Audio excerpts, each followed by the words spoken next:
his proficiency in blue mirrors. Zan metagaming like he's done all year. It's no surprise to see them making deep runs here at the Players' Championship. Yeah, like on Zan's side, the deck, not a huge meta choice. He did play the best deck here, but his sideboard is fairly meta. Exactly. We see two of the different teams showing up with Simic. Zam, of course, on the Lotus Box build. So here we will go for the first game of this. I guess we can call it day 2 final. I'm not sure. I was going to say semifinal, quarterfinal. Mm-hmm. Quarterfinal sense that the winner is now 3 matches away from being the champion. Right. And Zan on the play here, turn 2 Growth Spiral, and this is the kind of start he wants to see. Right, and him choosing to do it on his turn is a sign that he's respecting the possibility of Oliver having some sort of counter magic. Right, those main deck quenches, main deck mystical disputes can work here. Mm-hmm. 4th land for Syed. Oliver with a Growth Spiral of his own, but wants to hold up counter magic here. We see Zan starting to leverage some of this mana as he makes Leafkin Druid, leaving up 2 more lands. Resolves, and he's going to go ahead and go for a second Druid. And Oliver can ramp here, but he is behind. Right, this is a spot where Zan wants to make sure that he can make Quench kind of an embarrassing card. Theoretically, Tomajko could have quenched this second Leafkin Druid, but that's just not what's important anymore. Now Tomajko needs to get to the spot where he's getting to his hard counter magic. Yeah, I mean, it feels like trading a quench for a Leafkin Druid against a big mana deck is a fine play, but it's more the opportunity of it. It means he wouldn't get to Growth Spiral, and that's just not acceptable. Exactly, and the difference between Syed having access to 7 mana and 6 mana next turn is not very pronounced, and we've reached a spot where Tomajko needs to choose, is he going after Syed's development or the payoff cards? And if you counter the second Leafkin Druid, how much are you really stymieing his development? Zan's side taps 6 mana, and when he's tapping into all this open mana, this is the play you expect to see. It's Hydroid Krasis for 4, so the trigger will resolve. The 4/4 can counter, but Zan still gets 2 life, 2 cards, regardless. And this is a great spot for Syed, because even if Tomajko counters it, he's going to get that card draw and come out a little bit ahead in this exchange.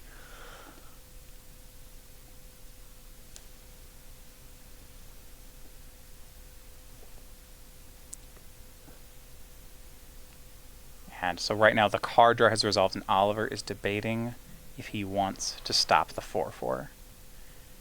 He's going to cast Opt, holding the creature on the stack. And it's hard, right, on Oliver's side. I mean, yes, you can counter this to keep the board clear, but Oliver's deck is a deck that wants to be ahead on the board, and it's hard to see him getting to that spot here. Right, I completely agree. Growth Spiral, another land. This does mean Quench is available, and that will be the play. So overall, a pretty good sequence that Oliver can both ramp and counter. Right, and now if he can have something like a Nissa and another land coming down from here, it's possible that he's just able to run away with this. Yeah, post-combat, Zan plays a Temple, but he is tapped out. Oliver gets the play of his choice. Nissa would be the best card here. What can he do to follow up?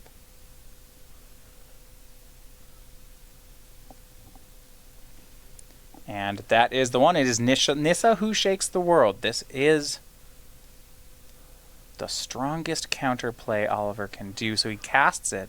2 green floating, untaps the land, can have 2 more green, and it's just going to be Nightpack Ambusher. The time for tempo plays appears to be over for Oliver. Right, and in a lot of ways, it kind of feels like Tomajko's just also trying to do some big mana plays, right? So on his turn 6, he effectively made 9 mana worth of permanence. Yeah, and at this point, they're both playing the ramp game plan.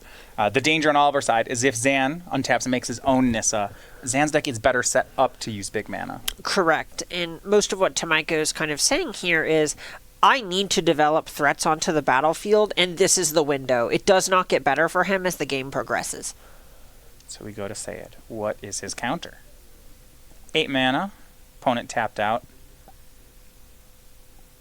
And maybe he doesn't have the Nissa. It's starting to feel that way. Yeah, he certainly has options here, but still trying to figure out what exactly that means.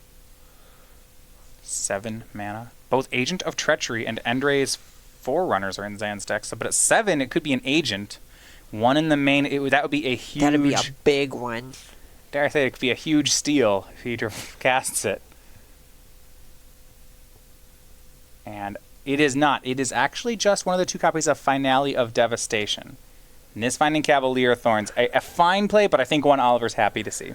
Right, and the nice thing about this, if you're on Syed's side of the battlefield, is that this does gum things up for a little bit. It is difficult for Tomajko to actually pressure Syed through this, and if you end up in a top deck war, that's going to favor Syed so long as he is able to catch up with what Tomajko is doing on the battlefield.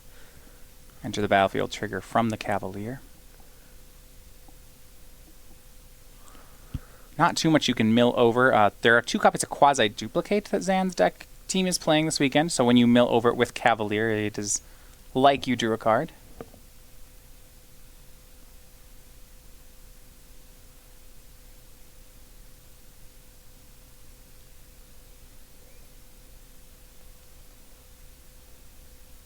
Finds a land. Leafkin Druid going to make another Leafkin. So now all the mana is online for Zan. 4 creatures in play. But he's on the wrong side of the Nissa fight, and that's going to matter. Yeah, but on the other side of things, if Syed just has another Finale of Devastation in his hand, he could just be threatening lethal next turn. Right, and you're looking at just the X equals 10 mode on Finale of Devastation? Correct. You also get an Indra's Forerunners with that, which is just so much damage. Yeah, your creatures gain haste with Finale. The Forerunners will give them trample. It certainly is a way to end any sort of mess of a board. Mm-hmm. Doesn't particularly matter how many blockers Oliver has. So on Oliver's side, we do see another Nissa activation, making this time an island into a 3/3. And Oliver passes. Nightpack Ambusher, making a wolf.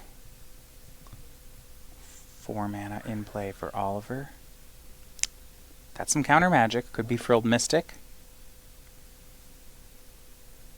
Zan's draw, basic forest.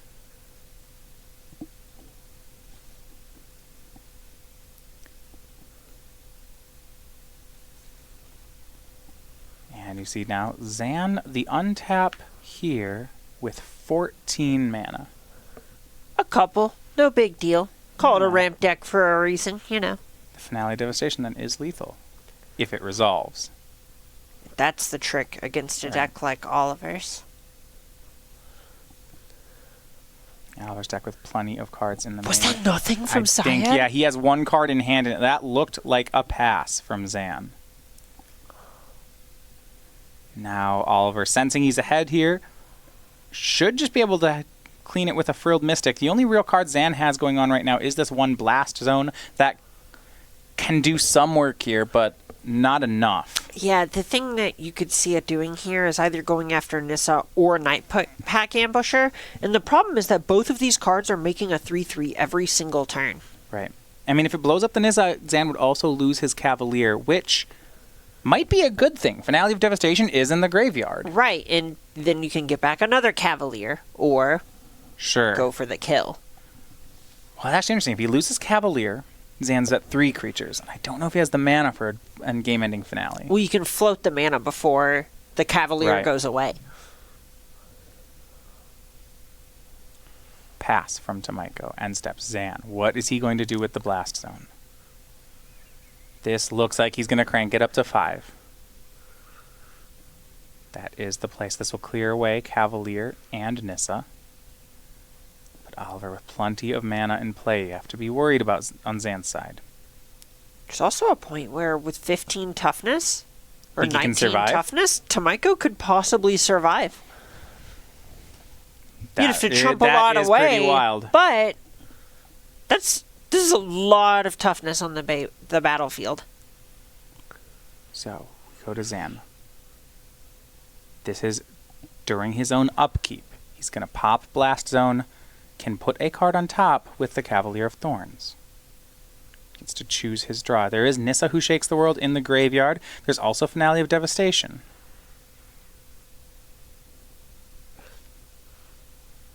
There's also a reasonable case to be made for something like Hydroid Crisis if he just wants a raw quantity of cards. I guess, yeah, if he's really just worried about a counterspell. I actually like that a lot. And Zan's going to make the safe play here. Right, and against Tomajko, when you know that this Simic Flash deck has all these counter spells, and Tomajko hasn't played anything in, 3 draws? Right. Lot of respect on Syed's side here. This is upkeep. He draws the Krasis. Now let's look over at those lands. It is 10 mana in play. Well, 8 mana, actually. The Druids are no longer as big as they could be.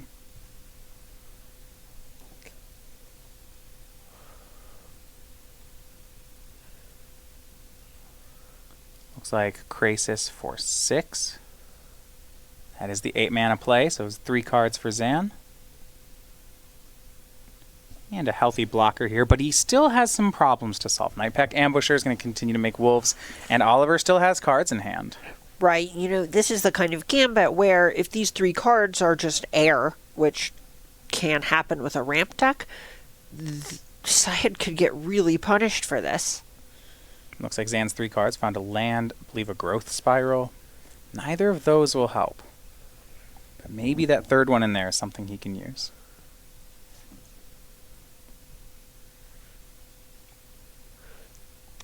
A second Nightpack Ambusher from Tomajko.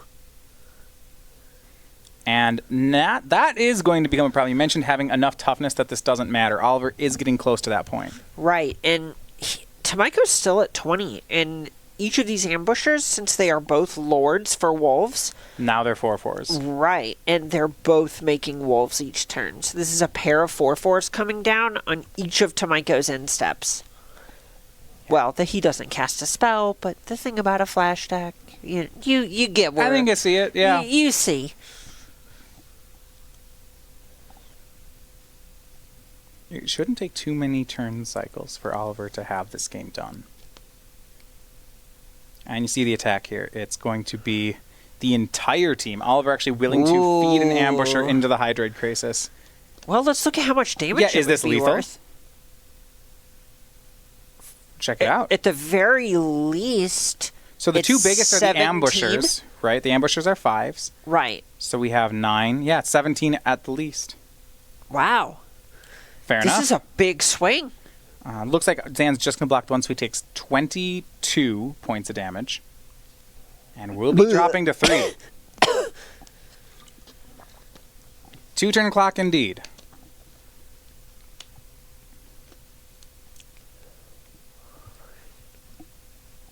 So that's a sizable chunk, but this also removes a bunch of Tomajko's blocking capability. If he doesn't have a counterspell, he could just die to a finale from Syed. Yeah, behind a counterspell, I feel pretty good about Oliver's board here. Mm-hmm. He's pushing enough damage that a Hydroid Krasis or something like that isn't going to keep Zan alive. And Zan's looking like he's contemplating jump blocking with a Leafkin Druid. He may just think that's the only way for him to get to play this game. And decides not to. I like this. This is so much. He's preserving a lot of mana here. Mm-hmm. Goes to 3. Now, Leafkin Druid is effectively worth 4 mana. 2 on its own, and then 1 each on the other 2 Leafkin Druids. But just, you have, with the way Oliver appears to be pacing, it just feels like he has the counterspell. Yeah, but are you beating it either way? No. I mean, it doesn't change Zan's plays, but I'm not optimistic about it. Mm-hmm. Tons of mana on Zan's side. He did get 3 cards last turn off that Hydroid Krasis.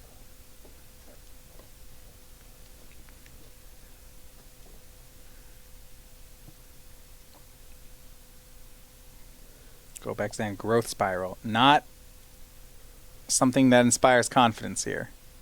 Castle Vantress.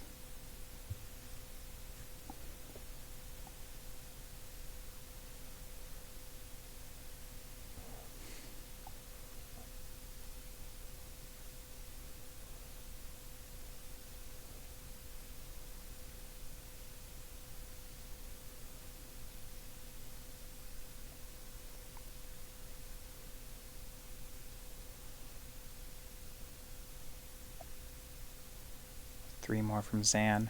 Risen Reef to play. That puts a card maybe into hand. He still has 10 mana available here. That puts Castle Garenbrig into play. I think Zan wondering if he can even stay alive. Yeah, at this point he's just trying to create material on the battlefield, making blockers. And yeah, we see now Oliver at the ready with Frilled Mystic. And that is going to be game one. So Oliver Tomajko picking up the win here. And that's just kind of the strength of this Flash deck. We saw that Syed really only cast, 3 spells that impacted the game? It felt like 4 maybe, and Tomajko countered 2 of them. Yeah, well, what I noticed there is that Zan actually had a really good start. 6 mana to Oliver's 3. It's the kind of thing where you would want a ramp tech to be favored. But the fact that Oliver's deck also gets to play for Nissa, who shakes the world, really confuses how this matchup you'd expect to play out. The mana advantage wasn't big enough because when Zan went for his first payoff card, it resolved, and then Oliver won. Right, so think of the difference in the details of how these decks are built. One has interaction and one has air. So even if you get out ahead with these Leafkin Druids, with these Arboreal Gracers and so on, you're inevitably going to end up in a spot where you end up kind of down on relevant resources compared to your opponent. So even if they both have Nissas, Tomajko then has interaction to pick out the other cards that Syed has to play with. So we'll go to the sideboard. And this is one of the reasons I did like Zan in the matchup, is I do feel like his sideboard has paid a lot of respect to this matchup. Right, I completely agree. So we see Mystical Dispute and Aether Gust, both going to be great against the blue and green deck that Oliver is playing. And then Shifting Ceratops literally has the words, cannot be countered, and then also has protection from blue. So it's going to get past a lot of Tomajko's creatures. Yeah, it gets past most of his deck. Hard thing is that Zan is in a hole 1-0, but there is a chance here for him. Yeah, one of the nice things about kind of overcoming a game 1 deficit is the fact that you're boarding in 11 cards. This feels almost transformational. They're going to get ready for game 2. If you haven't had a chance yet to head over to StarCityGames.com this month, make sure you check out our holiday sale. For the month of December, we have 15% off all online orders, and you can get that by going to our store and making sure you enter the promo code SCG15, 15 for 15%. It's the Star City holiday sale. That's got to be one of our most just expansive sales this year. I think it's one of the December one's usually one of the everything. I certainly save wish lists at our store for December. Yeah.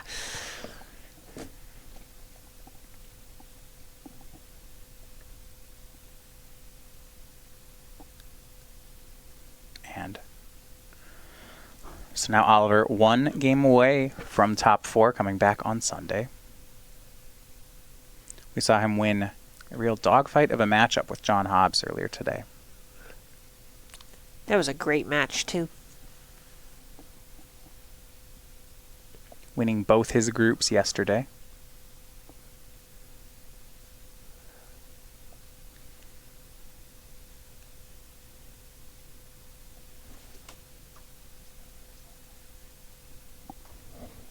Oliver, not, as you might expect of his style of play, playing good stuff decks in all 3 formats.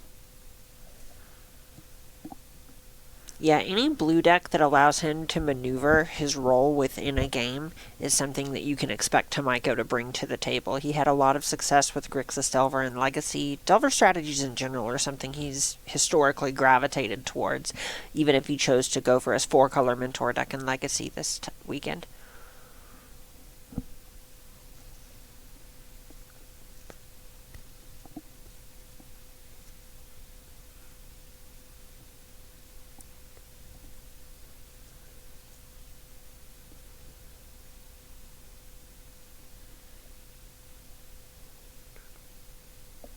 On Zan Syed's side, a metagamer on his own. We've seen his team with the Devoted Devastation deck. Some mixed results this weekend, but overall I would say positive. You see Zan still in the tournament. Bertarioni piloting it. He is out. However, the Devoted Devastation has just been a great meta call on this weekend. Dylan Donegan playing that. He's still in the tournament. Oh, absolutely, and he's very close to top 4 in the lower bracket. He has two 2 wins away. Next match he's playing up against Matthew Dilks. He's going to be playing against Amulet Titan, a matchup he's probably pretty happy about. Yeah, let me break down the matchup for you. I'll play a Simic Growth Chamber and die.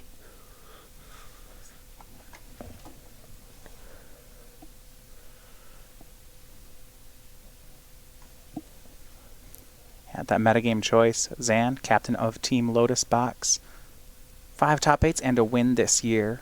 Most of his best results on the tour, including all his wins, coming in Modern. See, it's Devoted Devastation, another good meta call in that format. That, I think, is the format that gives him the widest range to use metagaming. That one, and Legacy in particular, he kind of just knocked it out of the park this weekend with a unique take on Sultai Snow, featuring a bunch of main deck copies of Abrupt Decay, Veil of Summer, Bitter Blossom. Yeah, that is the one of the events where the Lotus Box team did split up as far as the decks they chose was in Legacy. But otherwise, we saw, Bant Ramp was their deck for Standard, and Devoted Devastation was the deck for Modern. Right.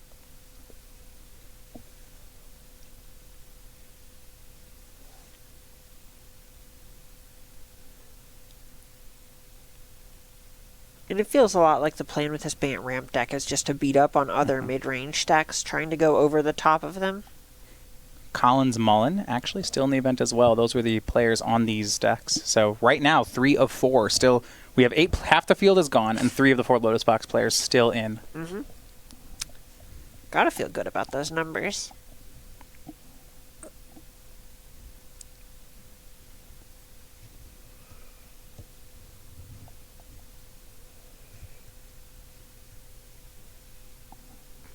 And game 2, both players here keeping on 7s. This one we should expect Zan's deck to have a very different look to it. We'll see whether he can pilot it to 2 straight wins.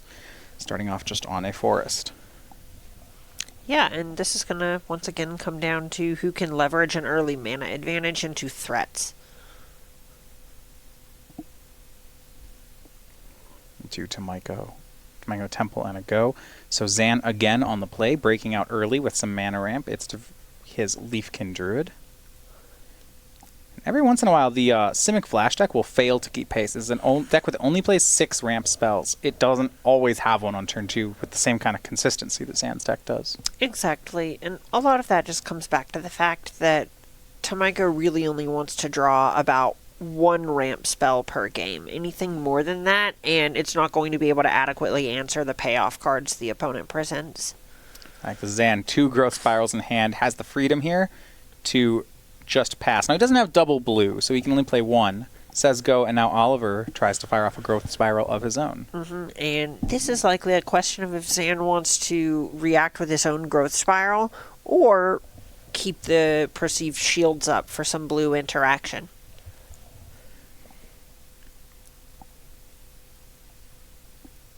Is going to be Growth Spiral. Yeah, I wasn't sure if he could cast the second one if he had a blue land in hand. It would have been possible. Looks like the land is Blast Zone.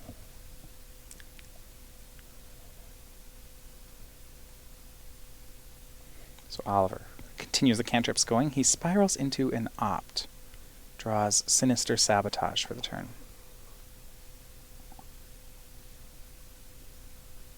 Like this is going to shock, but no play. Just wants the mana. Says go.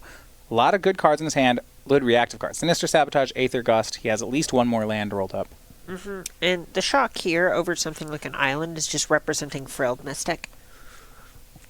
Yeah, I don't think, even if he doesn't have Frilled Mystic, the 2 life in this matchup, I don't particularly think matters. Maybe he has the card, maybe this is a bluff. I think he makes the play both ways. True. For Syed, you might want to worry more about some chip damage like that, but if Tomajko loses the game, it's very rarely that he loses by inches. Temple and pass for Zan. And now it gets interesting because since we have sideboarding, both players are now starting to play the tempo game plan. And that's where Oliver's tempo cards are going to start to shine. So we see a Petty Theft here on end step. He wants to just bounce the Leafkin Druid as a tempo play. Right, and this just goes back to Tomajko being great at the tactical play in Magic and wanting to be able to maneuver with his cards rather than having to do things that are more on the rails.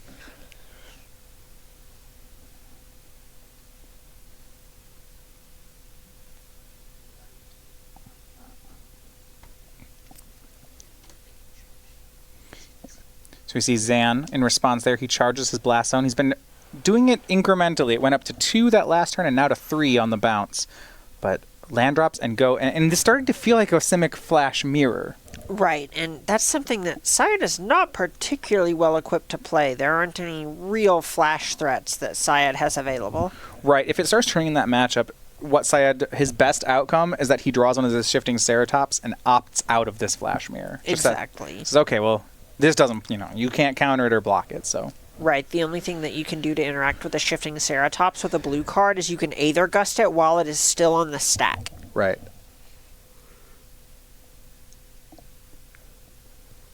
See the Leafkin Druid, recast by Zan, and no land. Oliver rewarded here for his tempo play, puts Brazen Borrower into play. Got to be excited about that. This is so frequently about mana advantages to an extent, and this is where Tomajko gets to start pulling ahead. On top of the fact that this Leafkin Druid is really just kind of keeping Syed at parity in terms of mana. You end up 1 ahead here, but Oliver is the one who's actually still catching up with lands. You're having to commit mana to make this effective land drop, and that's a really awkward spot to find yourself. So, swing in here from Brazen Borrower, Zan to 17. Oliver gets the damage going. And ahead on the board, even on lands, this is feeling right for Oliver.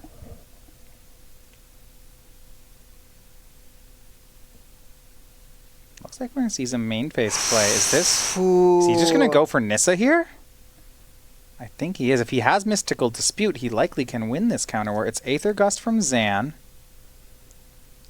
Dispute from Oliver. Zan needs Dispute back, and he has it. I'm wondering... Okay, he must have just smelled blood in the water there. Yeah, but it was not the case. So now Zan with actually an opportunity to resolve something. I believe he has a Nissa of his own. And that can be a bit of a nightmare scenario for Tomajko if he can't pressure the Nissa back. It's possible his plan is to have this Nissa off the top and then Aether Gust Syed's Nissa or Brazen Borrower it after untapping a land.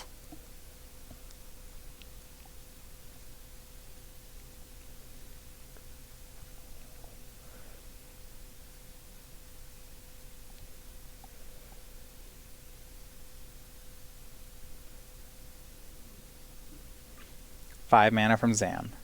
Using Leafkin Druid, this feels like it's going to be a Nissa, and it is. So Zan, this game, gets to be the one with the Planeswalker. Nissa going to...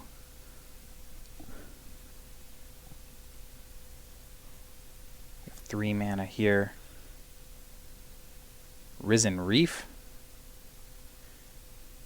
Gets Temple of Mystery. Zan holding off there on the Nissa Plus in case he found a breeding pool. That was some good sequencing. Yeah, that would have been a huge pickup if he could find it, and as it stands, he's still doing a pretty good job of just maximizing the mana he has available. Untaps the island with Nissa. And that's going to attack in for 3, so a big turnaround. Now, question on the way back. Oliver played Nissa into an open board. We know he's Nissa's on top of the deck, so he's going to get to Nissa back. Will that be good enough? Really, Tomajko needs something to actually bounce Syed's Nissa and get it off of the battlefield. Because we know Syed has a copy of Hydroid Krasis in hand, and if Syed gets to untap with what's effectively a mana doubler and a Hydroid Krasis, that'll likely just be too much of an advantage for Tomajko to keep up with. That makes sense. Tomajko shocking down to 13. You see, you're trying to tap, I would say, as few green sources possible. He's tapping a breeding pool here. So it feels like a bit of a mistap if it's Nissa he's going for. And that actually is going to be one. Yeah, I think there's a breeding pool hiding out there. It's possible his plan is to untap a breeding pool and he doesn't want to tap lands on his turn. That makes sense. And then this makes sense.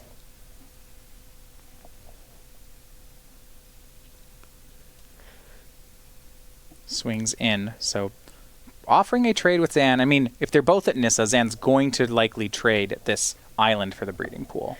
Right. And the other way that I could see this being the line from Tomajko is, one, if he wants to incentivize the exchange, because breeding pool is a better land than an island within Nissa. Sure. This is trying to convince Zan to put a land on the, basically take his counterspell shields down. And that looks right. We then see Aether Gust on the Nissa. This is before any of the damage. So it looks like Oliver just did want to trade lands, which, when you look at this flash versus ramp, makes a ton of sense. Absolutely. If both players are having to play a low to medium resource game, that's going to end up favoring Tomajko. Unless Zan has Mystical Dispute here. Actually, even if he has Mystical Dispute, it doesn't matter. Oliver has 3 more mana. Exactly. This is just going to happen. And a really interesting exchange here to both first attack a Planeswalker, and then this is just an Oliver Tomajko play, right? To attack a Planeswalker, and then before damage, Aether Gust the Planeswalker you were attacking. Yep. This is something where he was just trying to kind of zig in order to make the opponent zag. A really nice attack there for Oliver, and at first it seems a little off, but then you look at the board that's happened as a result of it, and you can see why Oliver was a fan of this play. Right, you can see how we arrived at this. 7 mana from Zan. It's just going to be Hydroid Graces. Yeah, Oliver has made a board where Zan can't really recast Anissa. He would lose it to Oliver's attackers, and now Oliver at the ready with Sinister Sabotage. Zan gets his cards, but Oliver is starting to pull ahead here. Now, should note, that was his last card. Right. Tomajko's plan at this point is just to be ahead when Nissa ends up resolving. Right. And that's not a bad spot to be. If you have a Nissa that just has more loyalty and you're up a creature land, that's a good spot to be in. Yeah, now there's still some ways this can go wrong for him, right? Zan is at a healthy life total. He has a Risen Reef. We could see some plays that are just like Leafkin Druids, Risen Reef triggers, and then a Finale of Devastation. If Oliver doesn't find interaction in time, that's going to KO him. Correct. That said, he's only something like a Frilled Mystic or 2 away from closing it out. Spec Oliver go a swing for 6, Zan to 10. That draw step Oliver just took, a very relevant card here. Yeah, exactly. This is something where it's going to help Tomajko stay ahead. We go to Zan. We know there's a Nissa here. There's also a Blast Zone on 3. If Zan needs to clean up that Brazen Borrower, he can. Because of this Risen Reef he has, he would like to not have it come to that.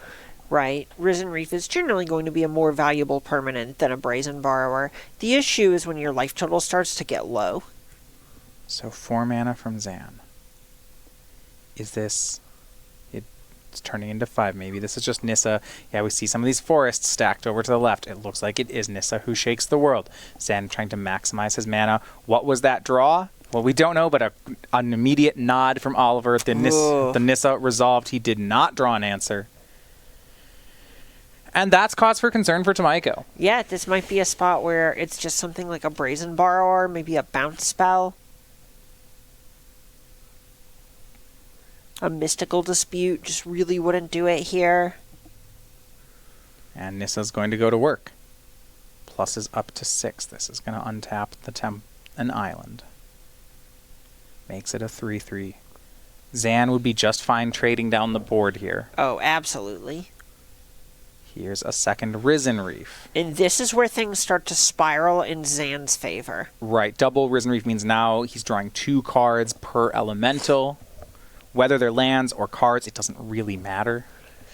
Pieces of cardboard. He's going to pull very far ahead. Mystical Dispute from Oliver. Now, Zan actually has the mana to pay here. Ooh, but this will tap down that island and make it so Zan doesn't get a chance to pressure Tomajko's Nissa. Right. So this is Oliver just trying to turn the corner. He realizes he needs to end the game, and tapping down a 3/3 for this turn is a means to that end. Yeah, whether or not Oliver likes that play, you look at Mystical Dispute as the card Oliver drew, and you think, I don't know what else this is going to do. There's a Nissa who shakes the world in play. Exactly. Syed at this point has 2, 4, 6, 8, 10 mana on the battlefield. Right. Back to Oliver goes. Zan is at 10. Maybe this is enough pressure that Zan will feel the need to chump block with a Risen Reef. I don't know that he wants to go to 1.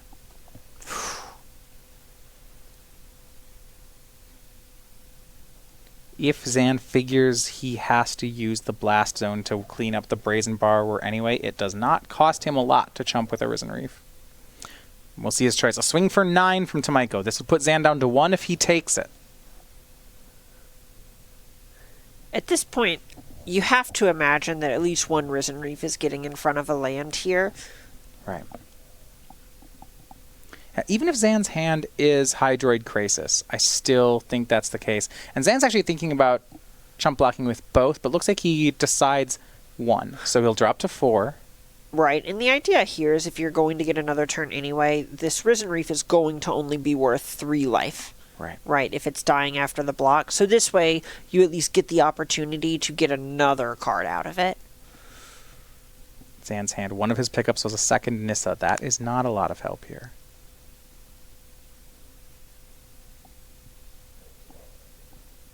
And here we go, Zan. It's another Risen Reef. So, 2 cards. Draws the first. That is Breeding Pool. And the second. That goes to hand.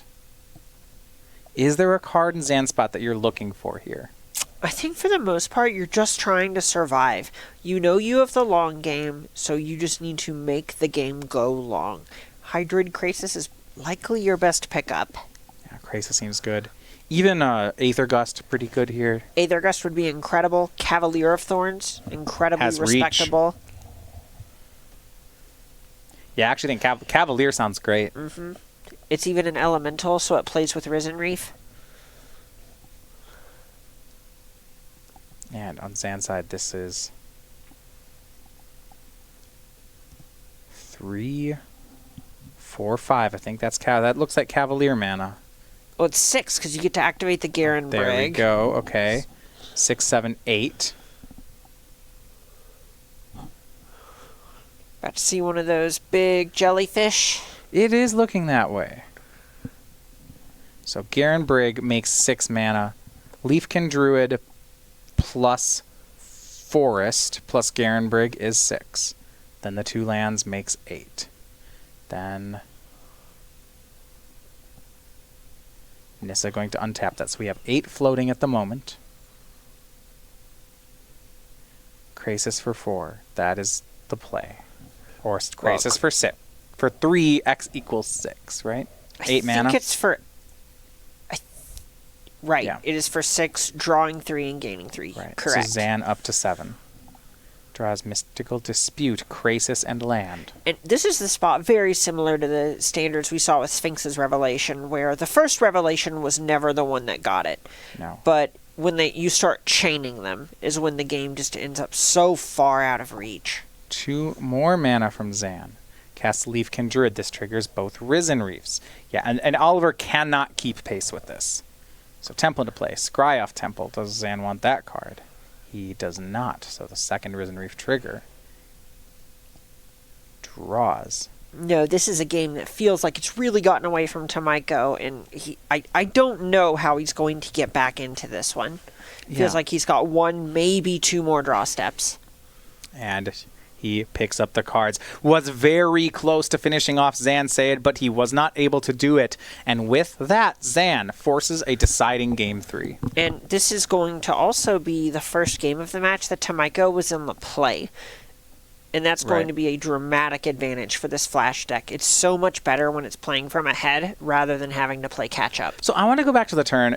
This felt like Game 2 was going to Oliver. But there was one turn where Oliver tapped out for his own. It seemed like out of nowhere he just said main phase Nissa, which isn't normally what you see out of the Flash deck. Then a counter war happened. Oliver lost the counter war, and from there he felt very far behind. Well, think of it this way. Tomajko only had 2 counter spells there. And I know that sounds like a lot, but there's a point where that's just never going to be enough if you think you're having to go 100 turns. Sure. Right. You can only answer so many of Syed's payoff cards, and you need to actually get to the point where you're pressuring your opponent. So, if he doesn't have any way to actually attack Syed, then that was him just kind of saying, all right, this works or it doesn't, but I know one way or another, if you have that many reactive cards, then you don't have that many threats, and that's probably okay. Yeah, just going to show this window where Oliver is still a tempo deck. He can't actually play pure control. So he might have the board, but after a few turns of it, he does need to start making threats. Exactly. You can do that for a couple of turns, but if you aren't applying pressure, you're going to end up seeing a game like that last one. For Oliver Tomajko from New York, 29-year-old, played 20 opens on the tour this year with 5 top 8s. Similar stats actually to Syed this year. Yeah, absolutely. Both of them with incredibly impressive years.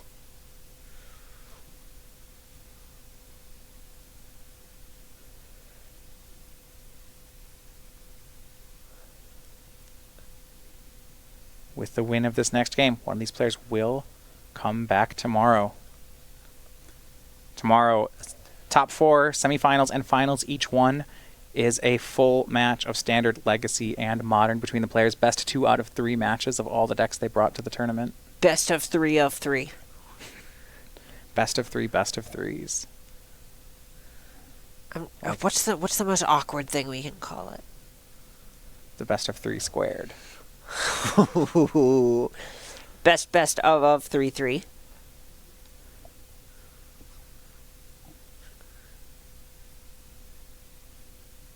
Here for the third game. This one mentioned that Oliver will be on the play. We have not had that yet. He's been at a mana disadvantage most of these games. He did dodge Shifting Ceratops last game. Right, and there is a point where that card is going to run away with some games by itself, but if Tomajko isn't applying pressure and the game ends up going long, Syed can just win without it, like we saw that last game.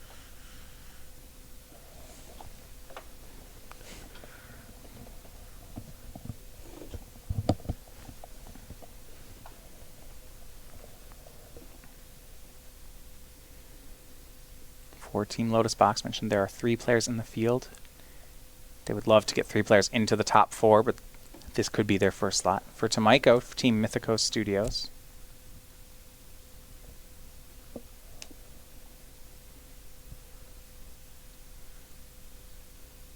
Has not had a losing record in any formats yet. No. No. Both of these players doing quite well to make this deep a run in the event. Both fresh off of their bye today. Well, not that fresh. I guess they both had to win a match, but regardless.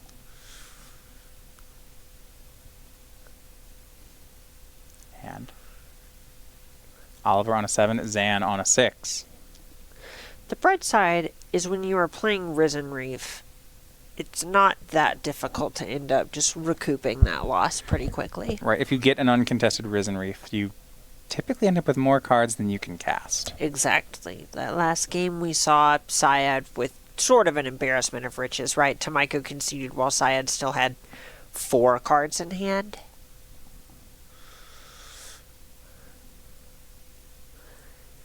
The nice thing is when you have things like Cavalier, like Risen Reef, it's very rare that the problem is dying without anything to do.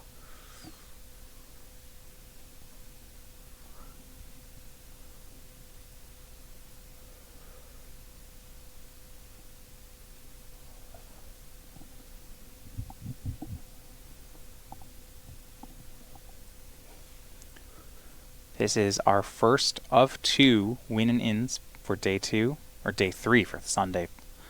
We have Syed versus Oliver Tomajko after the conclusion of this match.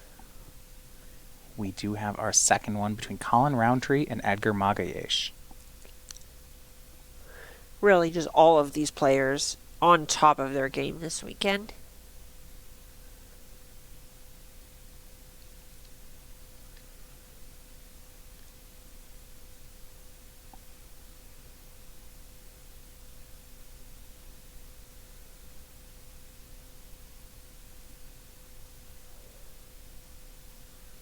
Zan keeping on 6. So here we go for our deciding game. Oliver starts the tempo, likes what he sees.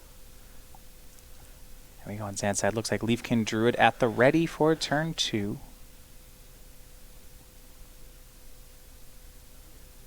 But Oliver, this is the first time in the play where he gets to set up a mana advantage of his own, and you see a main phase growth spiral to that end. Ooh.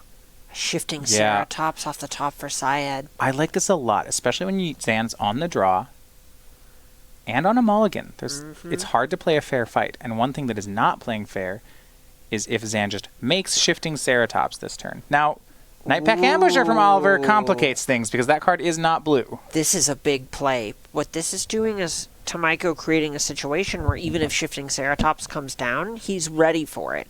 This makes Syed either go ahead and just do something that's not nearly as impactful as he would like for it to be against this blue deck, or go ahead and Aether Gust at sorcery speed. And this is a different way to sort of set up that 1-2 Nightpack Ambusher into Nissa squeeze that we've seen all weekend. Well, I like what Oliver's play here is he made the game about something different. Normally, this matchup is about Oliver holding up mana and countering plays, but because he was on the play with a growth spiral, he decided to just change and make this about mid-ranging and cast his Nightpack Ambusher. Correct.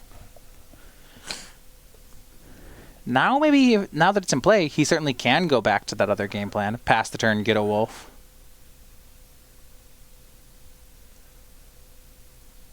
And Zan says, yes, that happens. And if Syed doesn't have anything like an Aether Gust, just 2 wolves will be bigger than a Shifting Ceratops. Oliver says go. So trigger is on. Oh, this might be in Tomajko's second main phase. Okay, yeah, we'll have to determine where we are here. I know Oliver wanted to move to end step. Zan may have stopped him before that. But he does go for the Aether Gust.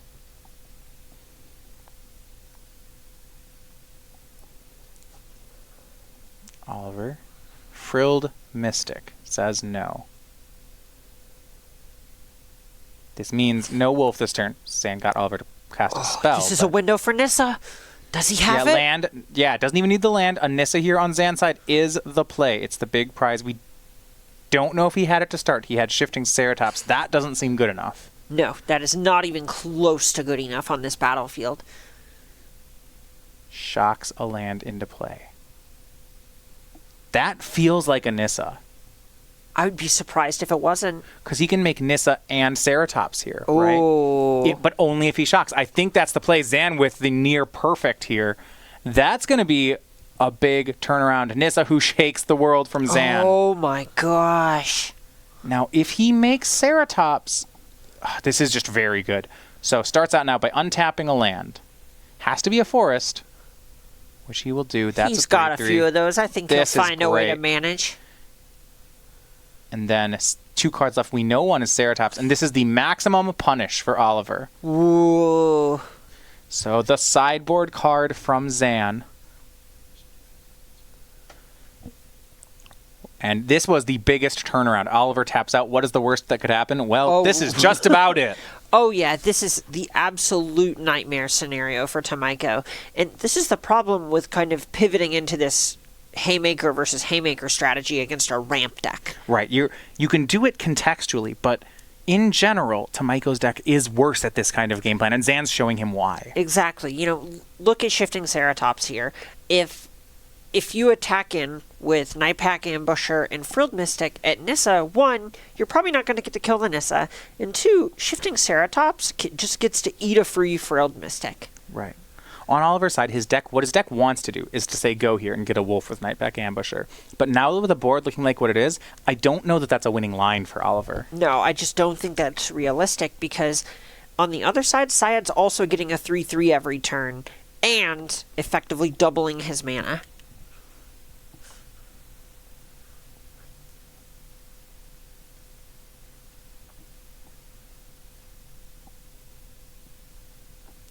Oliver, though, going to stick to the game plan. Gets a wolf.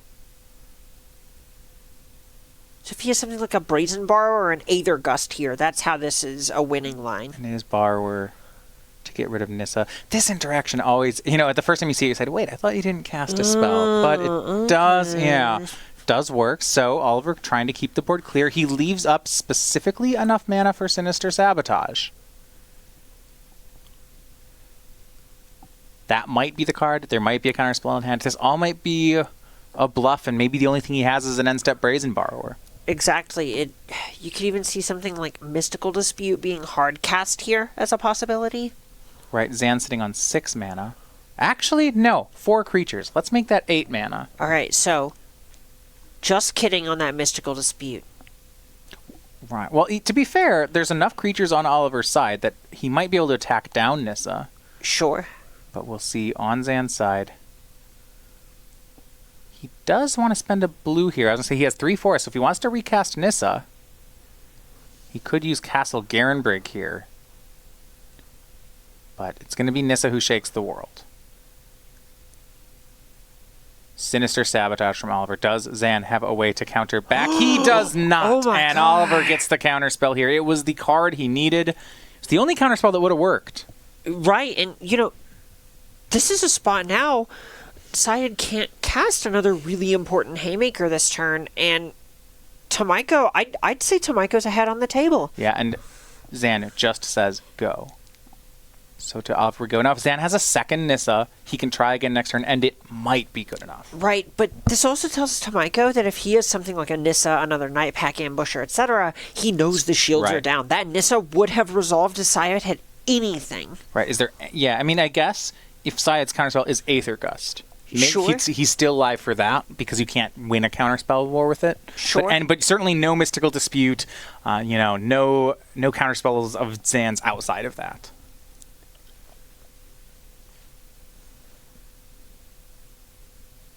Oliver takes a Reed of Shifting Ceratops. Not much the deck can do to it other than overpower it.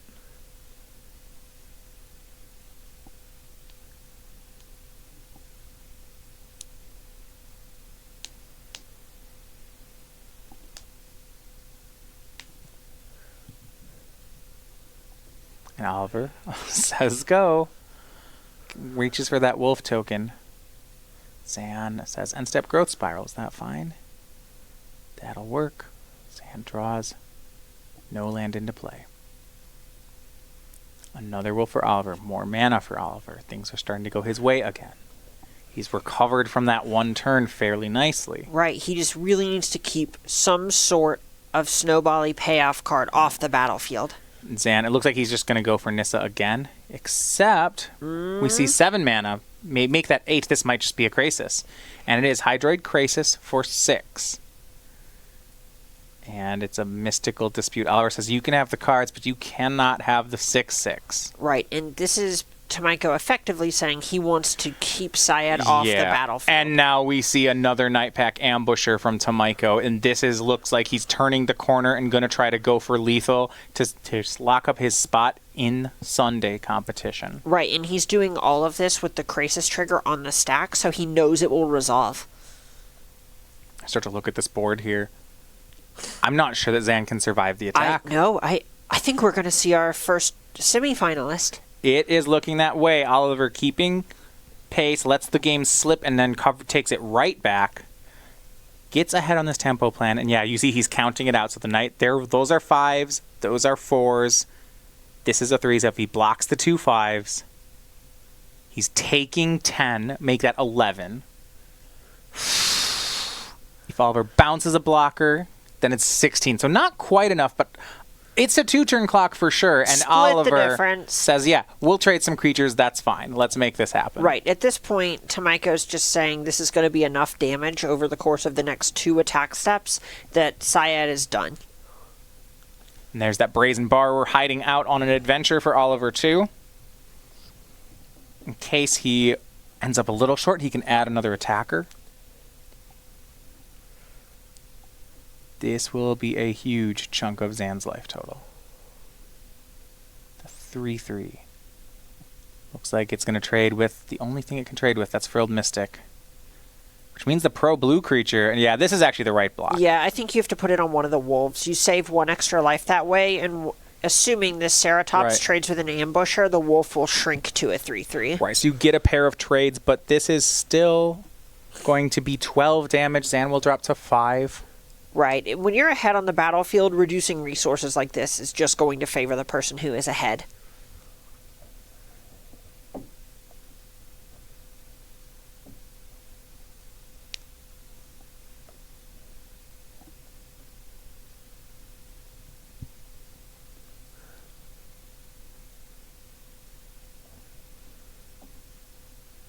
trades happen. Zan does drop to 5.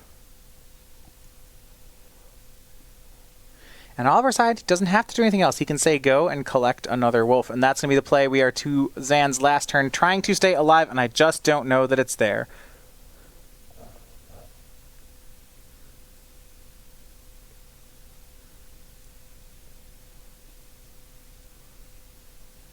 Going to make a go at it here with Growth Spiral. Just some more mana from Oliver. Casts the Brazen Borrower. This is all after he gets the wolf. Yep, and, shields are down. He's saying, all right, impress me. So many creatures in play from Oliver, and Zan, with so few resources, just doesn't seem to be able to do it anymore. 5 cards in hand, but 6 cards in hand, but certainly no way to cast them all. Right, Zan has to both deal with Nightpack Ambusher and block 2 things. And that's to go to 1.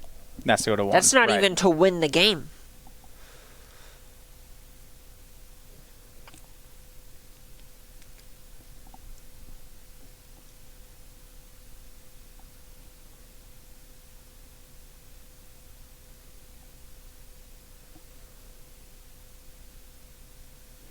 And Zan's counting it out. There's just...